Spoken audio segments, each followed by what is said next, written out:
One में मैं हूँ रितिका पांडे और मेरे साथ है मेरी सहयोगी, मैं हूँ अनीता सिंह। नमस्कार। और इस बीच हमारे साथ हमारे बहुत ही खास मेहमान जुड़ गए हैं, भाजपा नेता राजेंद्र मोदी जी हमारे साथ जुड़ गए हैं। तो राजेंद्र मोदी जी, बहुत बहुत स्वागत है, नमस्कार हम सब की तरफ से आपका। आज राजनीतिक पर्व है, तो कैसा महसूस कर रहे हैं आप? भाजपा के समर्थक हैं। बहुत अच्छा महसूस कर रहे हैं। भाजपा पुणे एक बार तीसरी बार सरकार बनाने जा रही है। बहुत खुशी का बात है, बहुत गर्व की और गौरव की। कितने समय से जुड़े हुए हैं आप भाजपा से?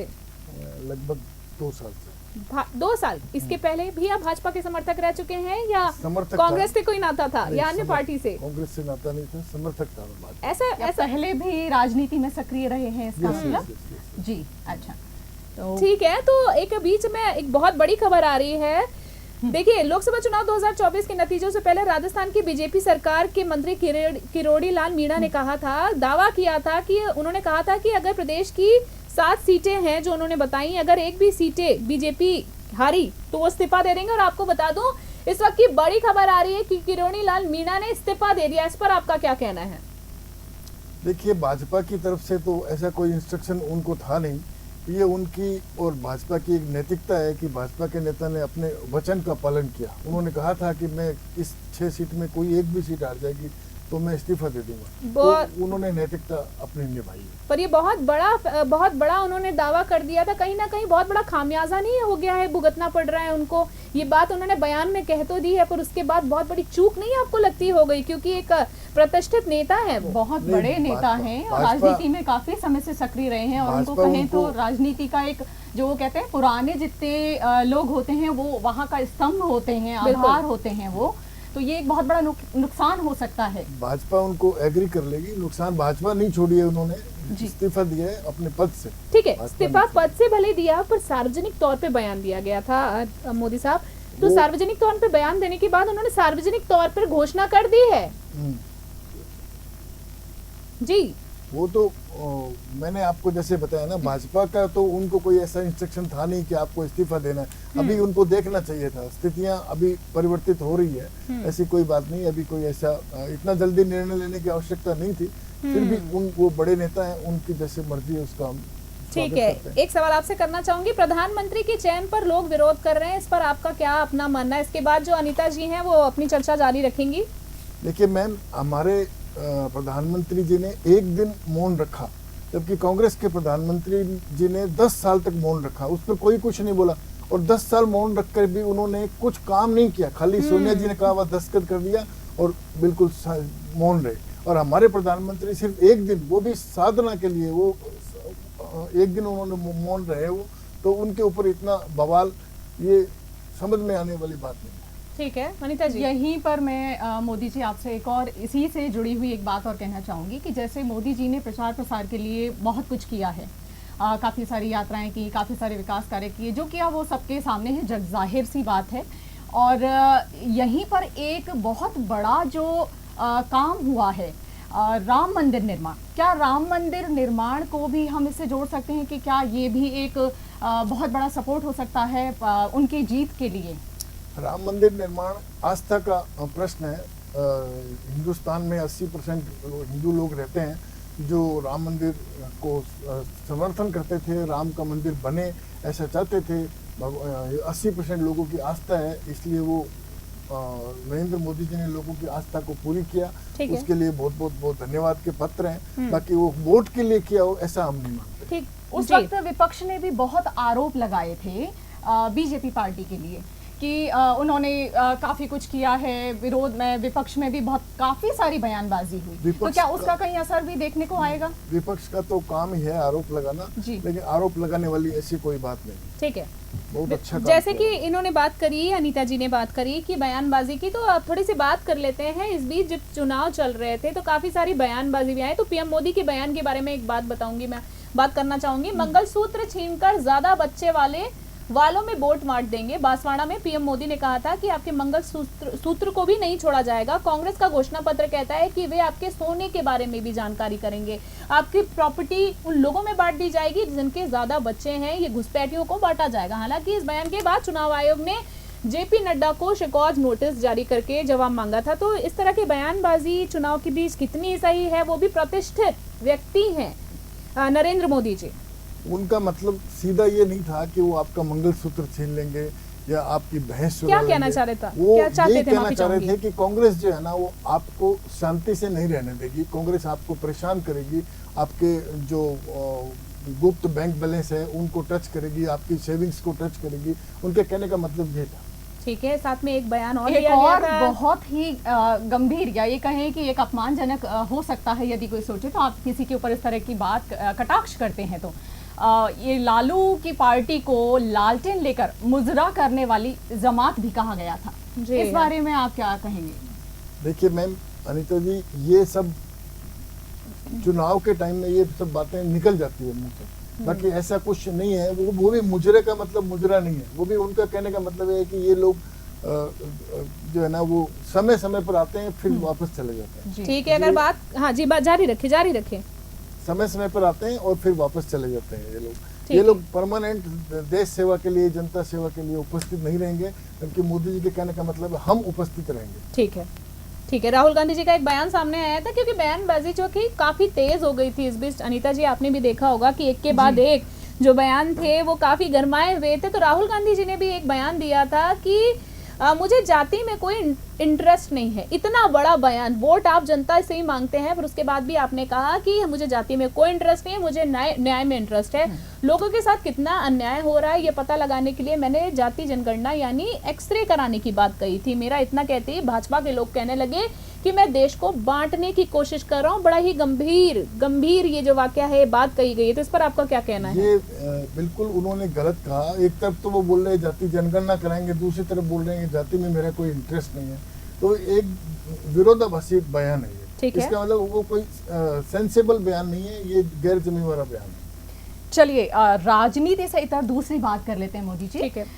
अभी जो 30 मई को आपने यानी आपकी पार्टी ने अरूट जी महाराज की एक जयंती मनाई थी, तो ये अरूट जी कौन हुए, क्या आप हमारे दर्शकों को बताएंगे? हमारा समाज खत्री समाज भारत में 20 करोड़ की संख्या में रहता है। जी। ठीक है वो खत्री में ही हमारे भारतीय प्रधानमंत्री नरेंद्र मोदी जी हैं, वो भी खत्री हैं। जी। और मोदी इसलिए हुए कि हमारे जो 300 साल पहले, आज से 300 साल पहले मुगलों से परेशान होकर वहां से पलायन किया था, जो आज पाकिस्तान, उस टाइम वो हिंदुस्तानी था, सिंध प्रांत में।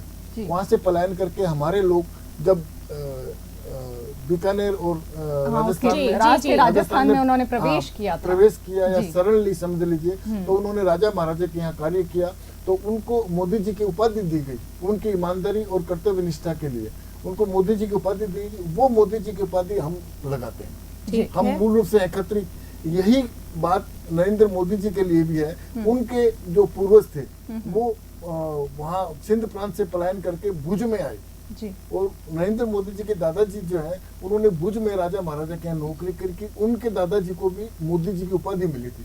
वो मोदी उपाधि ये नरेंद्र मोदी जी लगा। इसी से जुड़ा एक और मुझे रीति का वाक्य बिल्कुल, याद आ बिल्कुल, गया है, अनीता जैसा जी। कि सर ने बताया है अभी कि जब ये खत्री समाज जो सिंधी समाज होता था अपना, ये वहाँ से जब ये आए थे यहाँ शरण लेने के लिए, ठीक है। जब बंटवारा और वो सारा किस्सा था उस समय का पाकिस्तान और भारत के बीच, वहां से लोगों को जब खदेड़ के यहाँ भेजा बिल्कुल, गया था, वो बिल्कुल, शरण बिल्कुल। के लिए इधर उधर भागे थे, बहुत सारे लोग इधर उधर बट गए। तो अपना जयपुर का जो सिंधी कैंप है, तो आपको पता है रितिका, ये वही एक जगह है जहाँ पर आके बहुत बड़ी संख्या में, बहुत बड़ी तादाद में उस समय समाज के लोगों ने डेरा डाला था, जी। यहाँ पे कैंप बनाया गया था। और हमारी बस स्टैंड का नाम सिंधी बात कैंप है। जयपुर का, वो उसी नाम पर पड़ा बहुत है। बढ़िया। Yes, you are absolutely right. जी। काफी लंबा इतिहास है राजस्थान का, नीता जी, और आपने जिस तरीके से ये जानकारी शेयर की है, बहुत बढ़िया आपने ये जानकारी बताई है। चलिए, तो हम आपसे जानना चाहेंगे कि क्या आप मोदी जी वाले मोदी जी हैं? Yes, yes, yes. जी हाँ जी, हाँ जी, ये जानना जरूरी ये है। जरूरी है, क्योंकि क्या आप मोदी जी वाले मोदी मैं जी हैं? 2018 में मोदी जी से मिला था एक बार, ठीक है। दिल्ली के प्रगति मैदान में, और मैंने उनसे निवेदन भी किया था कि आप हमारे समाज से बिलोंग करते हैं। तो उन्होंने तो हालांकि मुझे डिनाई किया इस बात को कि हम तो पूरे इंडिया के हैं। ठीक है, वो तो ठीक है। खैर वो एक हाँ, राजनीतिक हाँ, वो एक राजनीतिक जवाब बयान, था। हाँ। तभी तो मैंने आपसे पूछा था कि हाँ। आप क्या मोदी जी वाले मोदी जी हैं ये आप? ठीक है। Yes, यही हम बात कर लेते हैं मोदी जी कि जैसे अभी परिणामों का सिलसिला मतलब जारी है, यानी कि गणना शुरू हो चुकी है, कुछ परिणाम आने में थोड़ा सा ही समय और शेष समझिए, लेकिन जिस तरह के रुझान आ रहे हैं उनको देखते हुए जो लग रहा है, यानी कि आपको क्या लग रहा है, क्या आपकी ही पार्टी पूरे बहुमत के साथ आएगी? निश्चित रूप से भारतीय जनता पार्टी एनडीए के नेतृत्व में, मोदी जी के नेतृत्व में एक बार पुनः सरकार बनाएगी। इसमें कोई, देखिए अभी रिजल्ट आ रहे हैं, ये 316 से पार जाएंगे।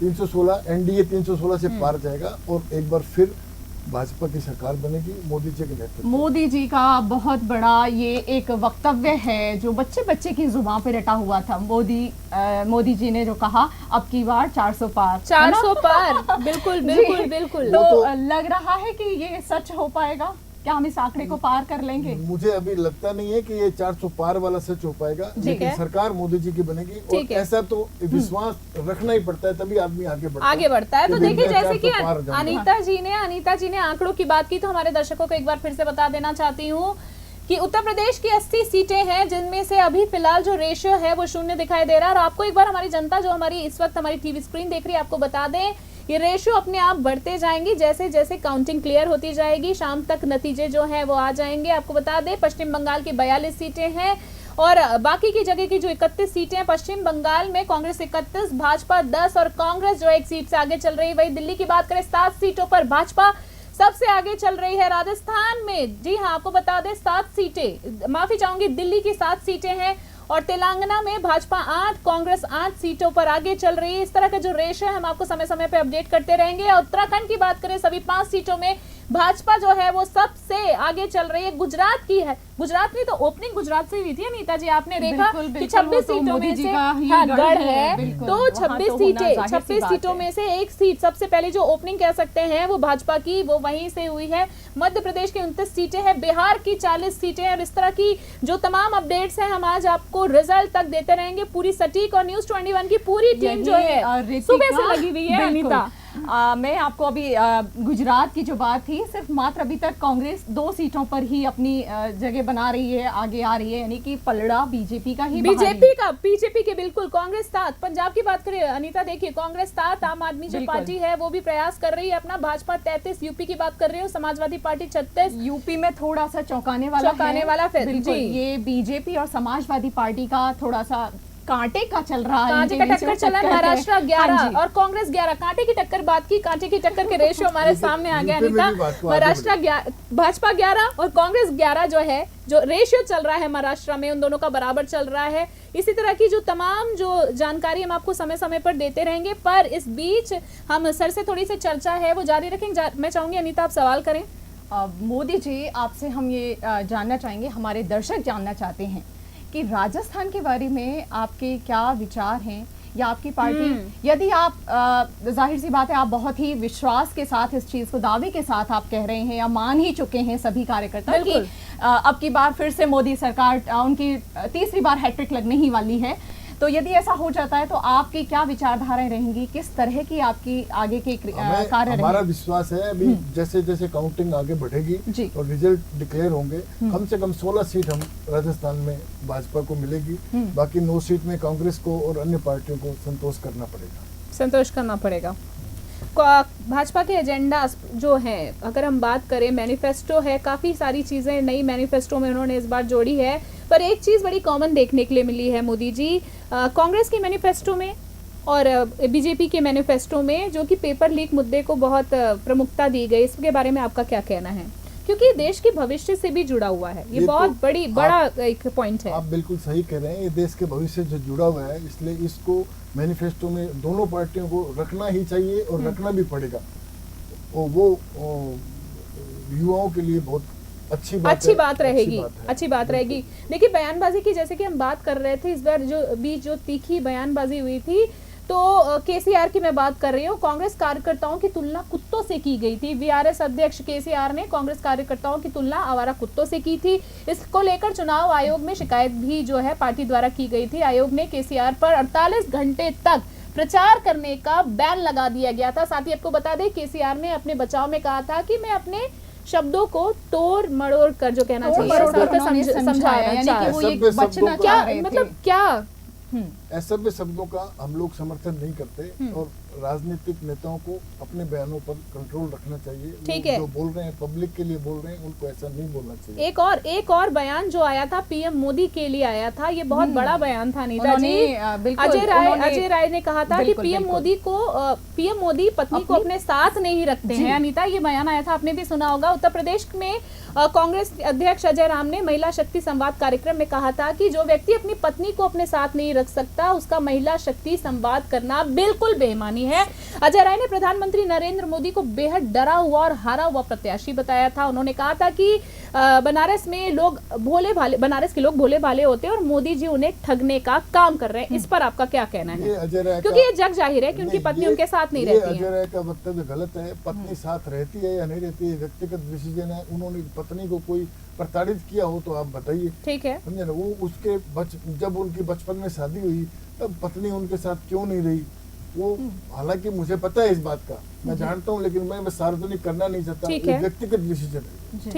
ठीक है अनीता जी। मैं यही, जैसे अभी आपने कहा कि पार्टी ने बहुत कुछ किया है, लेकिन अभी भी पेपर लीक की जैसे बात चल रही थी मोदी जी, ये युवाओं के भविष्य से जुड़ा हुआ बहुत ही गंभीर मसला है। बिल्कुल बिल्कुल अनीता, सही कह रही हैं आप। युवा हर साल यानी कि वो बाहर रहते हैं घर से, और कुछ की स्थिति इस कदर है कि उनको अपनी जमीन जायदाद खेत खलिहान सब बेचने पड़ते हैं। वो यहाँ आकर पढ़ाई कर रहे हैं, तैयारी में जुटे हुए हैं। लेकिन आपको क्या लगता है कि हमारे कौन से सिस्टम में कहाँ क्या खामियां रह जाती हैं? बिल्कुल सही सवाल है अनीता। आरपीएससी के ही एग्जाम्स में ऐसा क्यों होता है? कहाँ ऐसी पोल है या कहाँ उसको हम मजबूती दे सकते हैं कि इस तरह से ना हो? क्योंकि ये बहुत बड़ा सवाल है हमारी पार्टी पर, हमारे स्टेट पर, हमारे सिस्टम पर। पेपर लीक नेताओं की मर्जी के बिना हो नहीं सकते। मैं जी, नेता तो आप ये कहना चाह रहे हैं कि कोई ना कोई नेता इसमें सपोर्ट कर रहा है, मिली भगत है। कि वो नेता अपने परिवार के, अपने रिश्तेदारों को आगे बढ़ाने के लिए वो लोग अनैतिक सपोर्ट करते हैं, वो गलत है। पेपर लीक पर जो है ना, वो निश्चित रूप से प्रतिबंध लगना चाहिए, परमानेंट प्रतिबंध लगना चाहिए। इससे बच्चों का भविष्य खराब हो रहा है, उनकी जिंदगी बर्बाद हो रही है, उनके परिवार के लोग बर्बाद हो रहे हैं। ये ठीक है। एक सवाल मैं आपसे करना चाहूंगी भाजपा की, जैसे कि हम बात कर रहे हैं अनीता, एक बयान आपने सुना होगा अनीता कि नवनीत राणा की तरफ से आया था, जिसमें उन्होंने कहा था कि 15 सेकंड के लिए पुलिस हटा लो, पता नहीं लगेगा ओवैसी भाई कहाँ गए। महाराष्ट्र के अमरावती से भाजपा सांसद नवनीत कौर राणा ने 8 मई को AIMIM प्रमुख असुद्दीन ओवैसी और उनके छोटे भाई अकरुद्दीन पर बयान दिया था। नवनीत राणा ने कहा था कि अगर हैदराबाद में 15 सेकंड के लिए पुलिस हटा ली जाए तो पता भी नहीं चलेगा कि दोनों भाई कहाँ गए। राणा का ये जो बयान था काफी वायरल भी हुआ था। 2013 में दी गई स्पीच का जवाब ये उसको माना जा रहा है। उनका जो बयान था पहले से रिलेट किया जा रहा था, मेरे कहने का मतलब है। ऐसा बयान नवनीत राणा ने दिया है तो हम उनका समर्थन करते नहीं। ठीक है, आई एम नॉट कंफर्म कि उन्होंने ऐसा बयान दिया है। यदि दिया है तो हम उसका समर्थन नहीं करते। अपने को ऐसा नहीं बोलना चाहिए, किसी भी नेता को ऐसा नहीं बोलना चाहिए कि वो पुलिस हटा लेंगे तो वो मारकाट कर देंगे। ये तो गलत बयान। अनीता, नाना पटोले ने योगी को कहा था कि रावण ने भी भगवा पहनकर सीता हरण किया था। ठीक है। महाराष्ट्र कांग्रेस के अध्यक्ष नाना पटोले ने उत्तर प्रदेश के मुख्यमंत्री योगी आदित्यनाथ को लेकर विवादित बयान दिया था। उन्होंने कहा था कि सीता जी का हरण करने वाला रावण भी भगवा पहनकर आया था। सही बात है। उन्होंने आगे कहा कि वह अपने आप को संत बताते हैं और भगवा कपड़े पहनते हैं। भगवा पहनकर गलत नीतियों का समर्थन करना गलत है। ये पूर्णतया निराधार बयान है, ऐसा कुछ नहीं है। नेता लोग अपने बयान में असंगति या नैतिकता को भूल जाते हैं। उनको क्या बोलना चाहिए, क्या नहीं बोलना चाहिए, इस तरह का ये बयान है। ऐसे ही बयान का हम लोग जो है विरोध करते हैं। ठीक है, आखिरी 5 मिनट है। मोदी जी, हम आपसे जानना चाहेंगे कि कुछ चलिए मैनिफेस्टो के बारे में बात कर रहे थे। क्यों अनीता, आपको क्या लगता है बीजेपी के संकल्प पत्र की कुछ खास बातों के बारे में आपको नहीं लगता अनीता बात करनी चाहिए? तो बीजेपी के संकल्प पत्र में मोदी जी कहा गया है कि आने वाले 5 सालों में सेवा, सुशासन और गरीबी कल्याण गारंटी की योजना सामने आएगी। और कहा गया है मध्यम वर्ग परिवारों के लिए पक्के घर, स्वास्थ्य सेवाओं का विस्तार होगा, आयुष्मान भारत से 5 लाख रुपए तक का मुफ्त इलाज जारी रहेगा। ये सब चीजों पर आपका क्या कहना है? इसी बीच में रितिका आपको एक बहुत बड़ा अपडेट दे देती हूँ कि देखिए अपडेट हमारे पास आ रहे हैं। एमपी में जो सारी सीटों पर गणना हो चुकी है, काउंटिंग खत्म हुई है और सब पर टोटल बीजेपी ही अभी आगे बढ़त बनाई हुई है। पश्चिम बंगाल 42 में से 42 सीटें सभी 29 सीटों पर मध्य प्रदेश में बीजेपी का बहुत बड़ा बोलबाला है। बोलबाला ये आपके लिए बधाई के पात्र है, मतलब बिल्कुल आपको लग रहा है कि बीजेपी आपको समर्थक है उम्मीद आप, आपकी बीजेपी बिल्कुल समर्थक पूरी है आप, होगी। बिल्कुल। देखिए बात करें अनीता, महाराष्ट्र महाराष्ट्र में 48 सीटों में से 48 सीटें, गुजरात की बात करें 26 में से 1 सीटें, भाजपा 25 पर और कांग्रेस 1 पर। वहीं बात करें मध्य प्रदेश की 29 में से 29 सीटें हैं, जिसमें भाजपा 29 में से 29 सीटों पर कब्जा उन्होंने जमाया है। बिल्कुल, आप काफी अच्छा प्रदर्शन रहा है और आपके तो चेहरे पे खुशी आ ही गई होगी। और भी धीरे धीरे ठीक है, और क्लियर हो। राजस्थान की बात करें, भाजपा 14 और कांग्रेस 8, ये भी एक अच्छा रेशो माना जा रहा है। और दिल्ली की बात करें अनीता, देखिए दिल्ली में 7 में से 7 सीटों पर भाजपा ने जो अपने पैर जो है जमा लिए हैं, कहीं ना कहीं बहुत शानदार प्रदर्शन है। उत्तर प्रदेश में भाजपा 33 और कांग्रेस 7, काफी अच्छा ग्राफ चल रहा है अनीता। महाराष्ट्र की बात करें, भाजपा 12 और कांग्रेस, यहाँ पे आपको नहीं लगता है कि थोड़ी सी बिल्कुल टक्कर है और की बात है यहाँ पे? देखते हैं आगे, अभी गणना जो है अभी वो और जारी, बिल्कुल। टोटल बात करें 242 सीटें हैं भाजपा के पास और 95 सीटें कांग्रेस, और बाकी की जो अदर है वो 210 का जो रेशियो वो हमें अभी तक का जो अपडेट है। पंजाब में 13 में से 13 सीटें 13 सीटें हैं टोटल, मगर पंजाब में कांग्रेस की सीटें जो है रितिका एक बहुत बड़ा अभी अपडेट आ रहा है कि जयपुर शहर से मंजू शर्मा ने अपनी जीत बना ली है, उनके लिए बहुत बहुत बधाई, बहुत बहुत बधाई जी। तो आप क्या कहेंगे इस पर? हम लोग ने बहुत प्रयास किया था, बहुत इनका समर्थन किया था, इनके लिए खूब कैंप अटेंड किए थे। हाँ जी, हाँ जी, बहुत अच्छा हमने प्रयास किया था, हमारे प्रयास सफल हुए, इसके लिए बहुत अच्छी बात है। पश्चिम बंगाल, बिल्कुल पश्चिम बंगाल में आप देख सकती हैं कि भाजपा की 10 सीटें, काफी अच्छा ग्राफ जो कह रहे हैं ना, भाजपा ने बाजी मार ली है, कहने का मतलब है अनीता। 2-3 जगह हम लोगों ने तो ऐसा देखा ही है कि पूरी की पूरी सीटें ही लेके चले गए। अभी हम रितिका इस पर और बात करेंगे, लेकिन अभी जो आपने मैनिफेस्टो की बात की थी मोदी जी से, पहले हम उसका जवाब ले लेते हैं, फिर चर्चा को और जारी रखेंगे। आखिरी 2 मिनट पर हम चाहेंगे साहब कि आप मैनिफेस्टो की बात कर रहे थे, जैसे कि मैंने आपसे संकल्प पत्र की बात की, हाँ जी, कि उनका कहना है आयुष्मान भारत से 5 लाख रुपए तक का मुफ्त इलाज किया जाएगा, मध्यम परिवारों के लिए पक्के घर, स्वास्थ्य सेवा का विस्तार होगा, नेशनल एजुकेशन पॉलिसी लागू होगी। मोदी जी का रिकॉर्ड है, वो जो कहते हैं करते हैं वो करते हैं, ठीक है। तो ये निश्चित रूप से होगा और इसमें कोई दो राय नहीं है। देश का विकास उत्तरोत्तर होगा। और जो उन्होंने आयुष्मान भारत की बात करी है, वो 5 लाख रुपए तक के इलाज फ्री की बात करी है, वो निश्चित रूप से होगा, इसमें कोई डाउट नहीं है।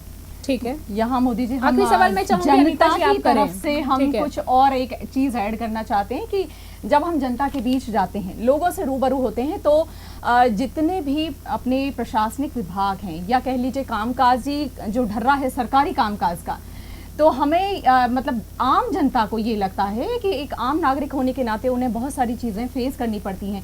तो ये हम उन सभी लोगों की तरफ से, पार्टी से, आपसे सभी से अपील करना चाहेंगे कि हमारे सिस्टम में जहां सुधार की गुंजाइश है उस पर जरूर जोर दिया जाए, उसे प्राथमिकता के साथ उसे अपने जो उद्देश्य हैं कार्यों के, आप उनमें शामिल करें। क्योंकि बात यहाँ सिर्फ पार्टी तक नहीं है, आपको नहीं लगता कि पार्टी तक सीमित नहीं है, देश की बात है। यहाँ हमने पार्टी को वोट नहीं दिया, आम जनता के बिहाफ पर हम बोल रहे हैं। लोग ये कहते हैं कि हम कैंडिडेट को देखकर कहीं कहीं पर जहां आपने देखा होगा कि कांग्रेस ने अपनी बढ़त बनाई है, जहां कांग्रेस का कैंडिडेट जीत रहा है, आगे आ रहा है, तो वहां पर उन्होंने व्यक्ति को देखकर, व्यक्ति विशेष को देखकर ये एक बहुत बड़ा पॉइंट है अनीता। कहीं कहीं पर जातीय समीकरण भी भारी है, लेकिन कहीं कहीं पर हम देखें तो उन्होंने व्यक्ति को देखा है। बीजेपी से कहीं लगता है कि कोई सीट पर, कुछ सीटों पर ऐसा हुआ है कि कैंडिडेट उतारने में कहीं कुछ गड़बड़ी सी हुई है कि वो एक अच्छा कैंडिडेट यदि सामने लाते तो शायद सभी जगह आपकी ही पकड़ होती, आपका ही परचम होता। पब्लिक जो भी खामियां है वो पूरी की जाएगी, पब्लिक को कोई नुकसान नहीं होने दिया जाएगा, ये मैं आपको विश्वास। चलिए राजेंद्र मोदी जी, बहुत अच्छा लगा आपसे बातचीत करके और बहुत बहुत बधाई अनीता जी इनको। भाजपा कहीं ना कहीं इस कगार पर है हैट्रिक मारने की। बिल्कुल, मोदी जी के चेहरों पे भी स्माइल दिख रही है, चेहरे पे भी स्माइल दिख रही है, खुश हो गए हैं वो काफी। चलिए राजेंद्र मोदी तरीके से आगाज कर दिया है कि हमारी ही जीत पक्की है, जीत पक्की है, उन्होंने आते ही ये चीज कह दी थी। अग्रिम बधाइयाँ। बिल्कुल जी, राजेंद्र मोदी जी, अपना बहुत बहुत बाकी धन्यवाद आप आपका कि सबसे आपने हमारे लिए समय निकाला। हम चाहेंगे कि आगे भी आप हमारे साथ ऐसे ही जुड़े। तो ये थे हमारे साथ कांग्रेस माफी चाहूंगी भाजपा नेता BJP के नेता। राजेंद्र मोदी जी, जिन्होंने आज अपनी खुशी जाहिर कर दी है चैनल के जरिए कि देखिए देखते देखते जो ग्राफ है वो बढ़ता जा रहा है। और आपको बता दें कांग्रेस बीजेपी इस बार हैट्रिक मार सकती है। तो मैं और मेरी सहयोगी अनीता सिंह आपसे फिर से जुड़ेंगे। अभी के लिए बहुत बहुत धन्यवाद, बने रहे, मिलते हैं ब्रेक के बाद। सबसे बड़ी बात है। और तीसरा ये भी कहा जा रहा है कि केजरीवाल पे जो पूरा मैटर रहा है अरविंद केजरीवाल का, ये चुनाव से पहले होना किसी तरह की एक रणनीति